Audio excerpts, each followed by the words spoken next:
sais que tu dois faire tes preuves. Tu le sais ça. Alessio et Zoé, je leur ai demandé de réaliser le making-of de l'émission. Ils vont tout filmer du kick-off à la post-prod. Enchantée, tu dois être Théophile Lalanne, hein? Moi c'est Eugénie Lapertuis. C'est qui ça? Eugénie, ta nouvelle collègue. Elle, c'est son métier, reporter de terrain. Occupe-toi de marcher à la même vitesse que Yanis, à chaque fois t'es 10 mètres devant. Quoi? Tu veux pas venir démarrer la voiture?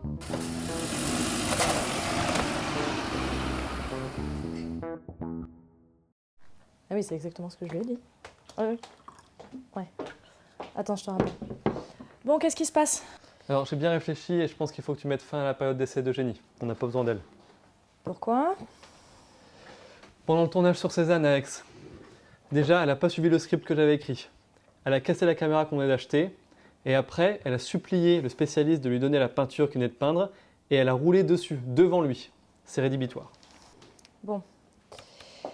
Théophile, j'ai bien compris que t'as pas supporté que j'embauche Eugénie, ça va. Mais tu sais, c'est la vie. Et dans la vie, on travaille pas avec qui on veut. Bah si, on peut, faut juste la virer. J'ai un appel, attends. C'est Oui, ça. Mais vous êtes d'accord avec moi, vous? c'est ça? Salut les cams. Je vous entends pas. D'accord avec quoi? D'accord avec le planning du tournage pour ce soir. Ah bah attends, je veux bien le voir parce que je l'ai pas vu. Vas-y, montre-moi. On part à quelle heure déjà? Parce que j'ai un truc à faire. Je suis avec Madame Troza au téléphone. Elle a un problème de voiture, donc vous allez la chercher avant d'aller à l'observatoire, ok? Elle peut pas prendre le bus comme tout le monde?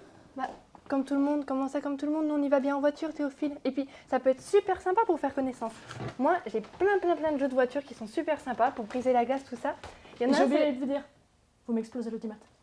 Ah ouais. Et pas la voiture, hein Théophile?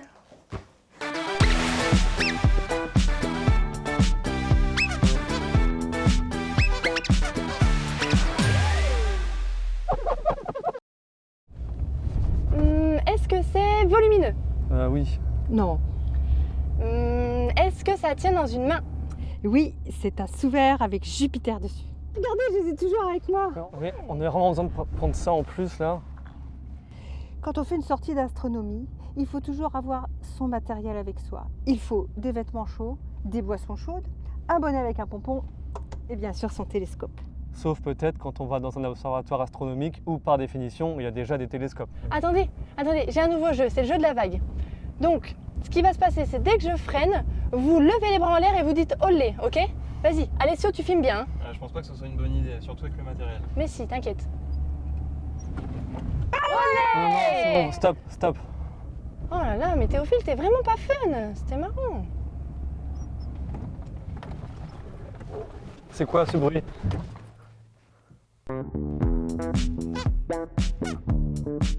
Oh là là, c'est pas marrant. Hein. Et ça m'est arrivé une fois sur le plateau de Corsel avec les gamins, le chien, en pleine nuit. Et ben c'était pas une masse à faire. Hein. Oh je sais, je vais appeler mon pote Lucien, il est dépanneur. Je suis sûre qu'il va pouvoir nous arranger ça. Tu pousses plus, Théophile? Non, c'est bon.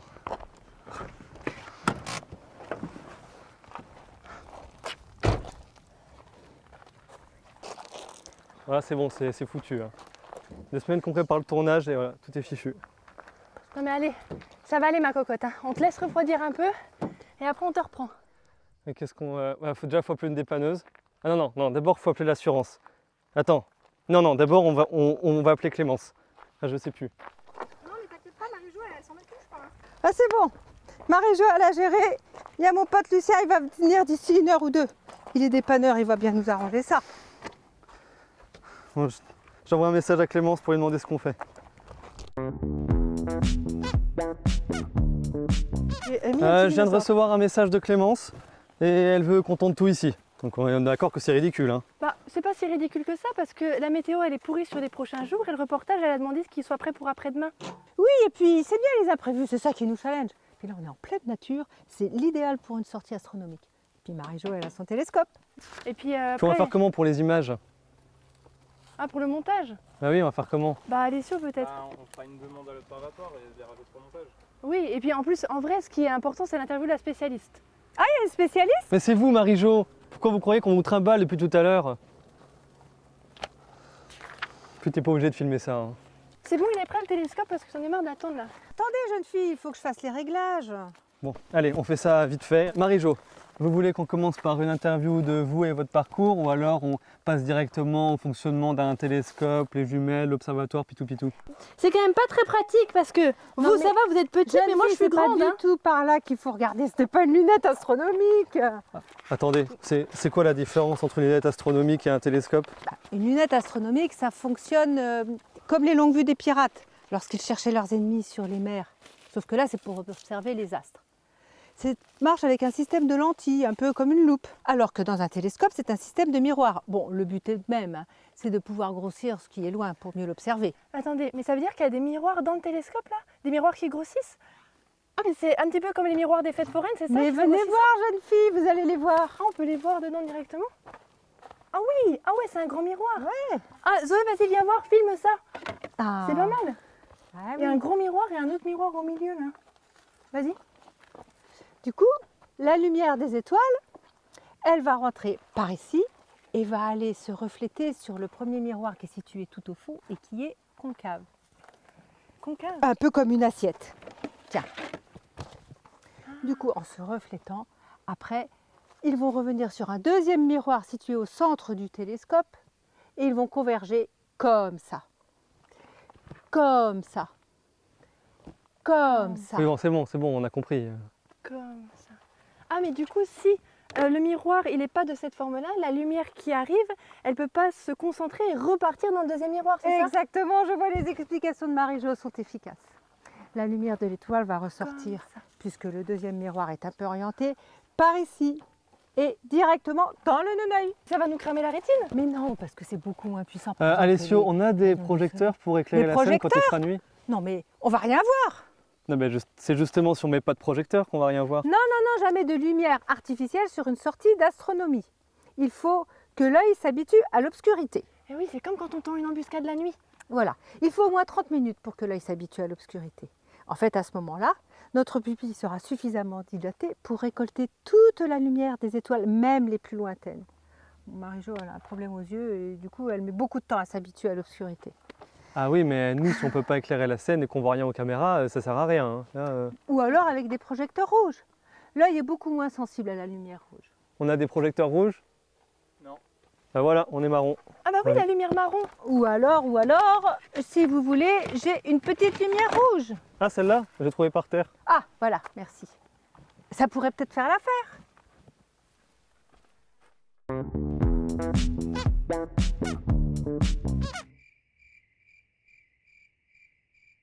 Marie-Jo, dites-nous, qu'est-ce que l'on peut observer lorsque l'on n'a pas les moyens ou alors lorsque l'on n'est pas professionnel? Alors, dans la nuit, on peut voir les satellites naturels, comme la Lune. On peut voir les planètes. Bon, c'est principalement Saturne, Mars, Vénus, Jupiter. Et dans le ciel un peu plus profond, on peut voir les nébuleuses, là où naissent les étoiles, et aussi les galaxies. On va la refaire. Marie-Jo, vous avez dit des satellites naturels, alors qu'il n'y a que la Lune. Ah, mais non, on peut voir aussi ceux de Jupiter et de Saturne.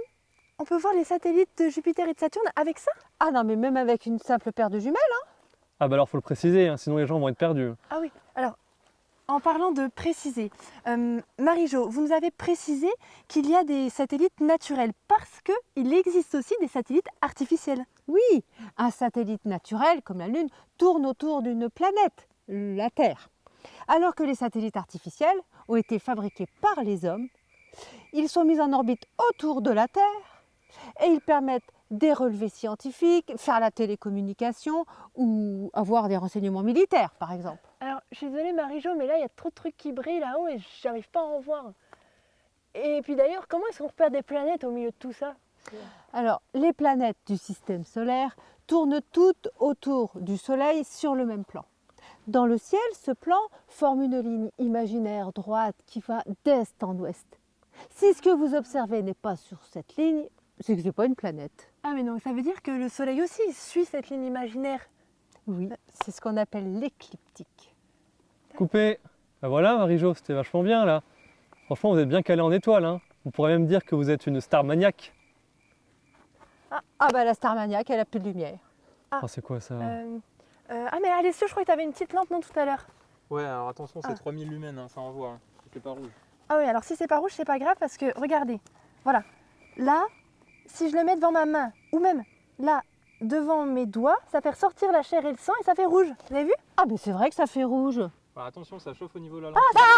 Ouais, fais gaffe, Eugénie, tu as mis le phare en pleine poire. Là, la Marie-Jo, elle voit plus rien du tout. Ah bah super, merci, vraiment bravo Eugénie. J'ai pas fait exprès.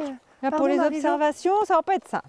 Bah Et non, voilà, bah, c'est foutu, on peut tout remballer je pense. Hein, mais on va parce que pas là- remballer à chaque fois qu'il y a un problème, Théophile. Ah ben, Il on faudrait fait un petit comment peu de là, positif. l'astronome qu'on a engagé, là, elle voit plus rien. Oui, Tu fais bah, comment On va Bah, s'adapter aux situations. Voilà, et puis moi je peux la guider. C'est ça qui nous challenge, on l'a dit tout à l'heure. Oui, Alors, pas de le panique, les challenge, enfants. c'est important. Non mais arrête, baisse la lampe.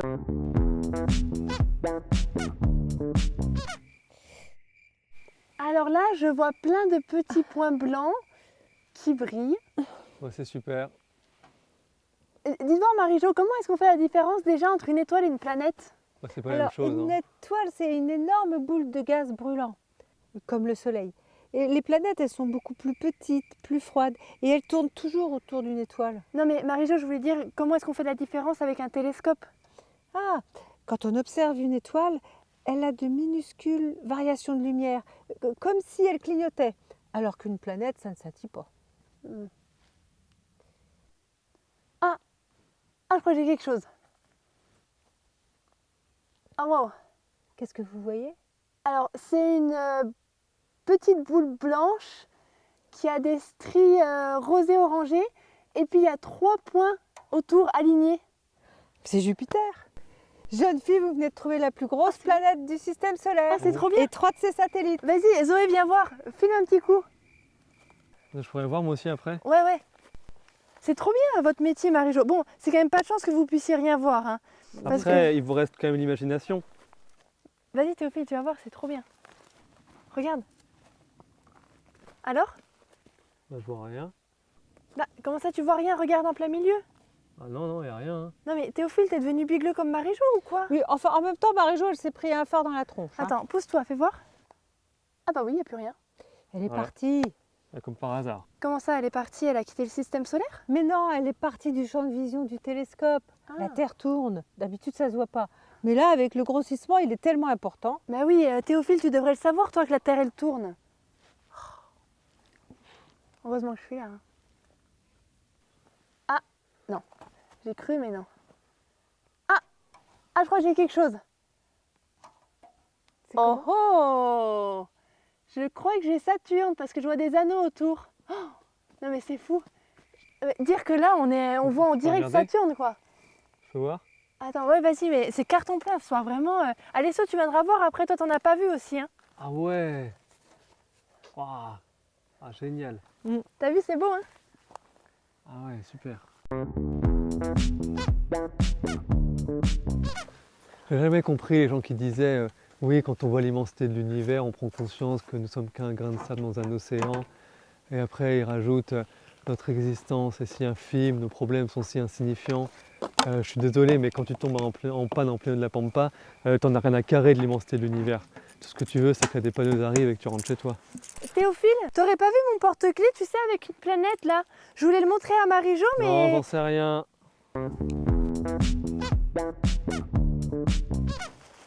Ah bah voilà. Eh ben, il n'y a plus qu'à charger la voiture. D'ailleurs, mon pote Lucien il devrait déjà être Ouais, là. je vais rapprocher de la voiture, vous m'attendez? Oui, non mais laissez, elle va la pousser jusqu'ici, ça va la fatiguer, comme ça on sera tranquille. Ça d'abord. Ah.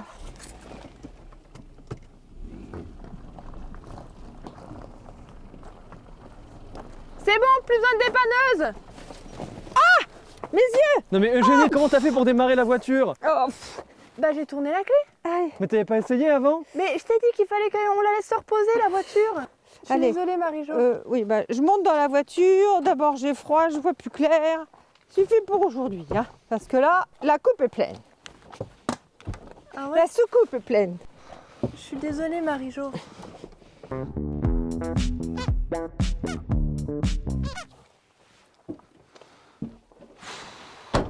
Bon, ça serait bien qu'on finisse sur un plan où on voit la voiture partir.